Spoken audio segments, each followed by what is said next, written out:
Hello everyone, welcome back on agile academy YouTube platform. आज हम लोग सीखने वाले हैं मॉडल। तो आइए देखते हैं मॉडल क्या होता है। मॉडल देखिएगा, सबसे पहले हम समझते हैं कि मॉडल का डिफिनेशन क्या होता है। तो करें कि models are those types of helping verb, यानी मॉडल्स आपका क्या होता है, एक प्रकार का हेल्पिंग वर्ब होता है that express mode of action, जो क्रिया के मेन एक्शन को क्या करता है, इंडिकेट करता है बाय मेन वर्ब, जो मेन वर्ब के द्वारा इंडिकेट किया जाता है उसी को हम लोग क्या बोलते हैं, models. It is also helping verb. Model को आप क्या बोल सकते हैं, एक हेल्पिंग वर्ब बोल सकते हैं। तो देखते हैं कि मॉडल आखिर कितना होता है। तो there are 13 models. Model total कितना होता है, 13। मॉडल कितना आपका होता है, 13 होता है। तो देखते हैं कि मॉडल जो 13 है वह कौन कौन होता है। सबसे पहले अगर हम बात करें तो मॉडल में हमारा कैन होता है,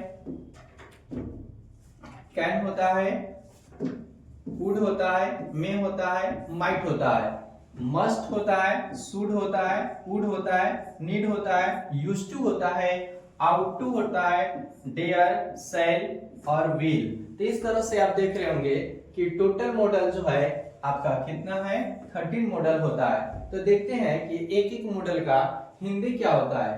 कैन को हिंदी में बोला जाता है सकना, इसको सकता भी आप बोल सकते हैं। उसी तरह से कुड का जो हिंदी मीनिंग होता है सकता था, मे का हिंदी मीनिंग सकता हूं, माइट का हिंदी मीनिंग सकता था या शायद, मस्ट का हिंदी में बोला जाता है अति आवश्यक, शुड को हिंदी में बोला जाता है चाहिए, वुड को बोला जाता है गागे गे, नीड को बोला जाता है जरूरत, यूज्ड टू का हिंदी होता है प्रयोग करता था, आउट टू का हिंदी में बोलते हैं हम लोग नैतिक कर्तव्य, डेयर को हिंदी में बोला जाता है साहस या हिम्मत भी आप बोल सकते हैं, शैल और विल का हिंदी सेम होता है गा गे गे गे।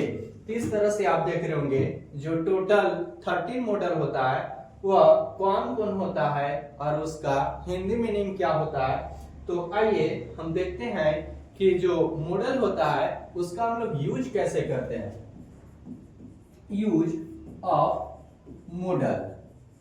तो जैसा कि आप जान रहे हैं कि मॉडल हमारे पास टोटल कितना है, 13। एक मॉडल आपका क्या है, कैन, और एक आपका क्या होता है, कुड। ठीक है, ये दो ऐसा मॉडल जो है, ये आपका कैन जो है वह प्रेजेंट फॉर्म होता है और कुड जो है आपका पास्ट फॉर्म होता है। यानी आप यह समझ रहे हैं कि कैन जो आपका है वह प्रेजेंट फॉर्म में होता है और ये जो कुड जो है वह पास्ट फॉर्म में होता है। यानी कैन का पास्ट फॉर्म क्या होता है, कुड होता है। उसी तरह से जो आपका मे होता है और माइट होता है वह प्रेजेंट और पास्ट फॉर्म में होता है। तो मे यहाँ पे आप देखेंगे कि आपका क्या हो जाएगा, प्रेजेंट फॉर्म हो जाएगा और ये माइट आपका क्या हो जाएगा, पास्ट फॉर्म में होता है। यानी आपको हम समझाने का कोशिश ये कर रहे हैं कि कैन का पास्ट फॉर्म कुड होता है, मे का पास्ट फॉर्म माइट होता है।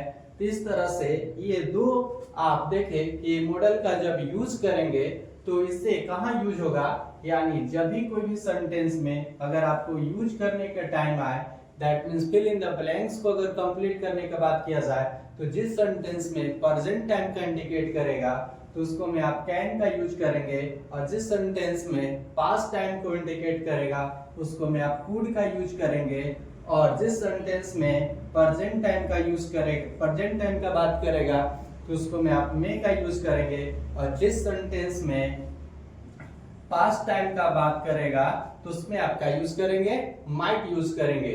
अब एक और, ये कुड जो है इसके पास कैन की अपेक्षा ज्यादा पावर होता है। यानी कुड जो है ये अपने आप में क्या रखता है, कैन की अपेक्षा ज्यादा इसके पास एबिलिटी है। तो देखते हैं कि एक दो एग्जांपल से इस तरह से हम मॉडल को कैसे यूज कर सकते हैं। देखिएगा, कैन, कुड, ठीक है। तो सेंटेंस बनाते हैं आई रीड बुक, एक ये हो गया। और एक और सेंटेंस देखेंगे, आई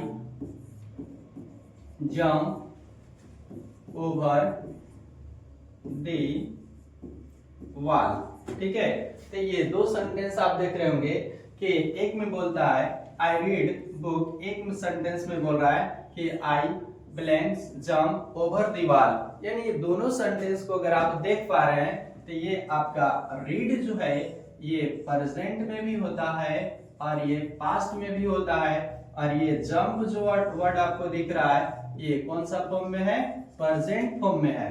तो जैसा कि अभी हम जान रहे थे कि कैन का जो यूज किया जाता है प्रेजेंट फॉर्म में यूज किया जाता है, और कुड का जो यूज किया जाता है पास्ट फॉर्म में यूज किया जाता है। लेकिन एक वर्ड हम आपको एक्सप्लेन कर रहे थे कि कुड के पास जो होता है वो पावर के बारे में बात करता है, एबिलिटी के बारे में बात कर रहा है। अगर इस सेंटेंस को, ये रीड को हम प्रेजेंट ही मान लेते हैं, पास्ट नहीं मानते हैं, तो ये दोनों में से जो फिल इन द ब्लैंक्स है कौन में कुड होगा और कौन में कैन होगा।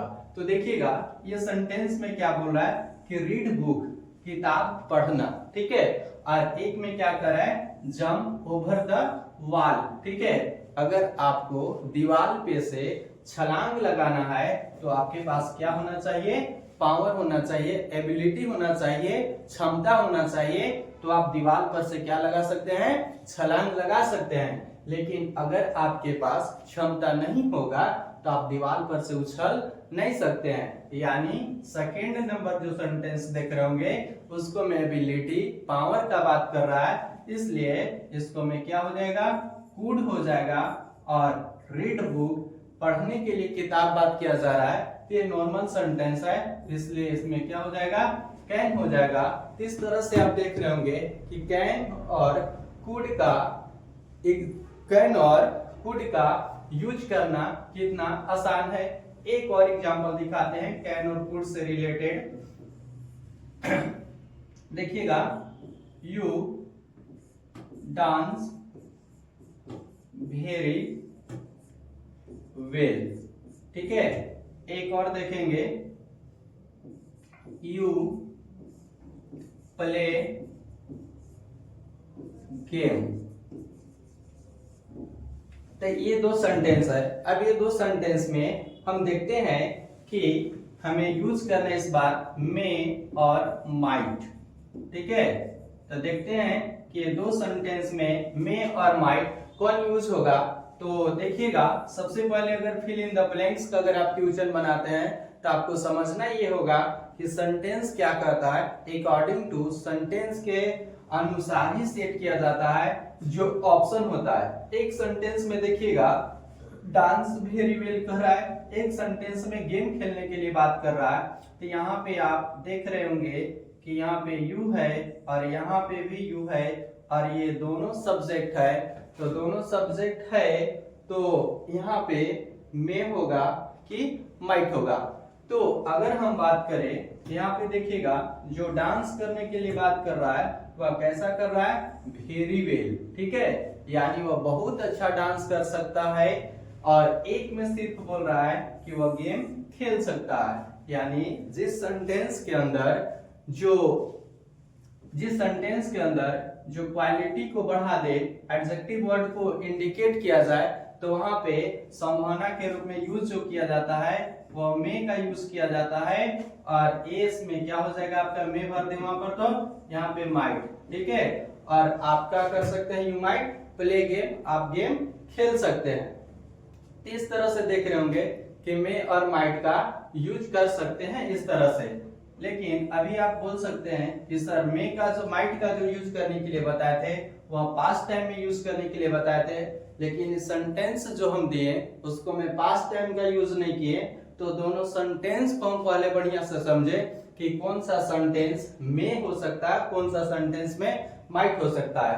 तो कोई भी सेंटेंस में अगर बेहतर का बात किया जाए, माने संभावना ज्यादा हो, तो उसको में का यूज कीजिएगा, और जो सेंटेंस बच जाएगा उसको में माइट का यूज करेंगे।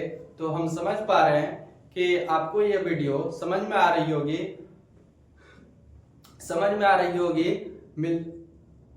हम उम्मीद करते हैं कि आपको वीडियो हमारी अच्छी लगी होगी। अगर हमारी वीडियो अच्छी लगे तो चैनल से बने रहें और इस तरह से मॉडल का क्वेश्चन देखते रहें। That's all.